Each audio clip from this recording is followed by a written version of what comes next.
Dumping नहीं चलेगी, नहीं चलेगी, नहीं चलेगी, अवैध डंपिंग नहीं चलेगी, नहीं चलेगी, नहीं चलेगी। भूमि बजट के प्रभावकों को बचाना होगा, बचाना होगा, बचाना होगा, भूमि बजट के प्रभावकों को बचाना होगा, बचाना होगा, बचाना होगा। सतलुज नदी में अवैध डंपिंग नहीं, सरकार जवाब दो, जवाब दो, जवाब दो। ये आनाकानी नहीं चलेगी, नहीं चलेगी, नहीं चलेगी, किसानों को तबाह करने वाली कंपनी नहीं चलेगी, नहीं चलेगी, नहीं चलेगी, हिमाचल प्रदेश को तबाह करने वाले प्रोजेक्ट नहीं चलेगा, नहीं चलेगा। देश को त्रासदी से बचाना होगा, बचाना होगा, बचाना होगा। सतलुज नदी में इलीगल डंपिंग नहीं चलेगी, नहीं चलेगी, नहीं चलेगी, सतलुज नदी में इलीगल डंपिंग नहीं चलेगी, नहीं चलेगी, नहीं चलेगी। किसान एकता जिंदाबाद, जिंदाबाद, जिंदाबाद। ये जो किसान हैं ये सुन्नी प्रोजेक्ट के प्रभावित किसान हैं। अधिकतर किसानों ने जो आज यहाँ पर उपस्थित हुए हैं उन्होंने अपनी भूमि दी है इस प्रोजेक्ट के निर्माण के लिए जी, लेकिन इनकी जिंदगी तबाह हो गई है और हिमाचल प्रदेश आप देख रहे हैं टूटा जा रहा है जी। इसका कारण क्या है जी? ये पहली दफा हम शिकायत करने नहीं आए हैं। मैंने स्वयं चीफ सेक्रेटरी महोदय के पास शिकायत की, मैंने विनती की, हाथ जोड़े जी। और यही नहीं, पहली शिकायत 11 दिसंबर को दी, वीडियो भेजा जिस वीडियो में शरेआम नदी में मक डाला जा रहा था। 5 जुलाई को दोबारा हमने वहां पर ये जो प्रोजेक्ट के सबसे उच्चतम अधिकारी है जो सुन्नी में बैठते हैं सतलुज जल विद्युत निगम को, उनको मैंने बिल्कुल वो दिखाया वीडियो कि जिस तरीके से डंपिंग हो रही थी। नया पैसा मुआवजे के रूप में नहीं दिया, लोगों की भूमि अधिग्रहण कर दी पिछले दरवाजे से ठगा ठोरी के आधार पर। और पिछले कल जो चीफ सेक्रेटरी महोदय हैं उन्होंने एक नोटिफिकेशन निकाला जिस नोटिफिकेशन के तहत ये कहा गया है कि अभी 3 और महीने चाहिए भूमि अधिग्रहण करने के लिए, लेकिन पिछले महीने भूमि अधिग्रहण करने के लिए कलेक्टर ने अवार्ड पास कर दिया। मुझे बताओ हो क्या रहा है? दिन दिहाड़े डकैती कर रहे हैं किसान की भूमि पर।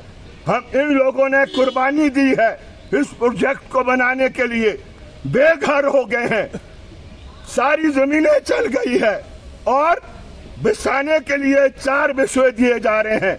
ये हिमाचल प्रदेश सरकार है या कौन है ये जो जिस तरीके का जुल्म किसान के ऊपर हो रहा है ये अनुमति नहीं दे सकते हैं।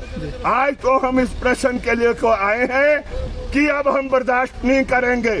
आपने देख लिया हिमाचल प्रदेश जगह जगह से टूट रहा है और उसका एक कारण है जो इकोलॉजी के साथ, वातावरण के साथ खेल हो रहा है, जो अवैध डंपिंग हो रही है और ये सारे कारण है जिसकी वजह से ये परिस्थिति पैदा हुई है। मुताबिक नहीं कर रहा है, ये जो मर्जी तर्क दे दे, ये जो मर्जी कह दे कि पेनल्टी लगाई है, लेकिन पेनल्टी कम है। जो डंपिंग का उनको जो करना पड़ता है उसका खर्चा ज्यादा आता है, तो पेनल्टी लगा के आप क्या करोगे मुझे बताओ?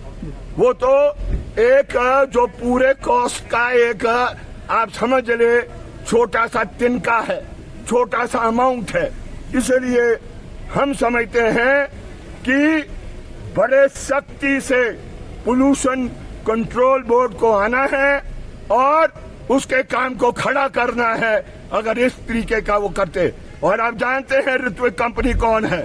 ये प्रभावशाली कंपनी है और ये चेती है भारत सरकार की। ये वो कंपनी है जिस कंपनी ने इलेक्ट्रल बॉन्ड ये क्या कहते दिया है, छोटा मोटा नहीं दिया है।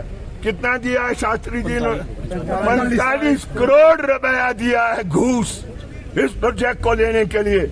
और उस 45 करोड़ को रिकवर करने के लिए किसानों की जिंदगियों को तबाह किया जा रहा है। ये हिमाचल प्रदेश में जब तक हम जिंदा है, किसान सभा जिंदा है, लोग जिंदा है, हम इस प्रकार की अनुमति कभी नहीं दे सकते हैं। ये हिंदुस्तान की फौज को ले आए, लेकिन इलीगल काम की अनुमति न हम देने वाले हैं। और यही उम्मीद हम हिमाचल प्रदेश की सरकार से भी रखते हैं कि इस तरीके की इलीगल डंपिंग नहीं हो। आज सांकेतिक ये प्रदर्शन रहने वाला है या अनिश्चित काल में बदल सकता है? देखिए, हमारी थोड़ी कमजोरी रही, हम पोल्यूशन कंट्रोल बोर्ड को मेमोरेंडम या चेतावनी पहले नहीं दे सके। हमारा फर्ज बनता था। मैं अपनी गलती को, अपनी कमजोरी को कबूल कर रहा हूं आपसे, और इसलिए आज हम मेमोरेंडम देंगे। लेकिन अगर अगले 15 दिन के अंदर एक मुट्ठी भी नहीं जानी चाहिए मिट्टी की दरिया में, एक मुट्ठी, तो अगर ये करते हैं तो ठीक, नहीं तो आप मान लो ये पोल्यूशन बोर्ड पर भी ताला लगाएंगे, सतलुज जल विद्युत पर भी ताला लगाएंगे और ऋत्विक कंपनी को वापस हैदराबाद भेजेंगे, उसका बोरिया बिस्तरा पैक करके। ये हिमाचल प्रदेश हमारा है, ये हमने जीना है इस प्रदेश में, हमारी मृत्यु भी इसी प्रदेश में होनी है। लेकिन अगर त्रासदी से हमारी मृत्यु होने वाली है, ये प्रदेश के लिए भी दुर्भाग्य है और हमारे लिए भी दुर्भाग्य है। हमने अपनी भूमि इसलिए नहीं दी कि हमारी मृत्यु, समय से पहले हमारी मृत्यु हो जाए। हमने जमीनें इसलिए दी इस प्रोजेक्ट के लिए, एक कड़वा घूंट पिया हमने, हमें बताया गया कि तुमको कॉम्पनसेट किया जाएगा, लेकिन आज मैं ये दावे से कहता हूं किसानों के साथ ठगाठोरी हुई है। जो उसके जमीन का उचित मुआवजा होना चाहिए था वो नहीं दिया गया, किसान को ठग दिया। ये हालात है। ये भारत सरकार भी ठग रही है, सतलुज जल विद्युत निगम भी ठग रहा है, और अगर हिमाचल प्रदेश सरकार भी उनके साथ खड़ा होना चाहती है, बेशक हो जाए, लेकिन आर पार की लड़ाई हम करके दिखाएंगे। और हम बताएंगे, हम जो हिमाचल प्रदेश के निवासी हैं, अगर हम ये जानते हैं कि किस तरीके से प्रदेश के लिए कुर्बानी देनी है, तो हम अपने परिवारों को भी कुर्बानी देने के लिए उनको बता देंगे। हम तबाह होने के लिए नहीं आए हैं यहाँ पर। तो ये मैं आपसे साझा करना चाहता हूँ।